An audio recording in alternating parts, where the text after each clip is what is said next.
नमस्कार दोस्तों पृथ्वीराज चौहान का निधन कैसे हुआ, इसके बारे में इतिहास के पन्नों में कई भ्रांतियां हैं। वैसे तो पृथ्वीराज चौहान की मृत्यु के कोई प्रत्यक्ष प्रमाण उपलब्ध नहीं है, मगर ऐसा कहा जाता है कि जब पृथ्वीराज चौहान की द्वितीय तराइन युद्ध में गौरी ने एक षड्यंत्र के तहत हरा दिया और उन्हें गौरी ने बंदी बना लिया और उनकी दोनों आंखें फोड़ दी गयी। दोस्तों, अगर आपको कहानी थोड़ी भी अच्छी लगे तो चैनल को सब्सक्राइब जरूर करें। पृथ्वीराज चौहान के पास तीर चलाने की ऐसी विद्या थी कि वो शब्द वेदी बाढ़ चला सकते थे, यानी अंधे होने के बाद भी वो आवाज सुनकर बाढ़ चला सकते थे। एक बार मोहम्मद गौरी ने अपने सैनिकों से कहकर उन्हें दरबार में बुलवाया और उनका उपहास लेते हुए उन्हें ये कौशल दिखाने को कहा। पृथ्वीराज ने अपने मित्र और दरबारी कवि व पृथ्वीराज रासों के रचयिता चंद्रबरदाई को बुलवाने को कहा।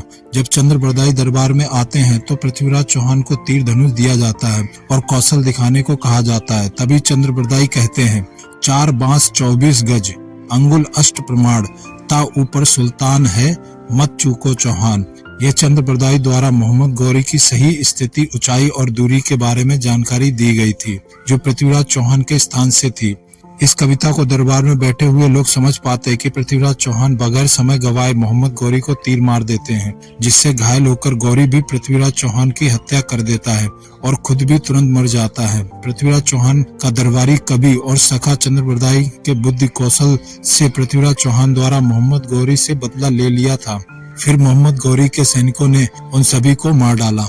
यही पृथ्वीराज चौहान और मोहम्मद गौरी की दोनों की हत्या की कहानी है, जो पृथ्वीराज की महानता को अत्यधिक दर्शाती है। दरअसल हमें सिर्फ मोहम्मद गौरी के बारे में पढ़ाया जाता है, लेकिन पृथ्वीराज के बारे में नहीं। सन 1191 के प्रथम तराइन युद्ध में पृथ्वीराज ने गौरी को बहुत बुरी तरीके से हराया था कि साल भर पृथ्वीराज के राज्य की तरफ देखने की हिम्मत तक नहीं कर सका। लेकिन उनके हार का कारण राजपूत राजा ही थे, जो संगठित न होकर यह सोचने लगे कि इनमें उनका कोई नुकसान नहीं है। यह भी किंवदंती है कि कुछ समय तक पृथ्वीराज को एक जागीरदार के रूप में राज्य करने के लिए दिया गया।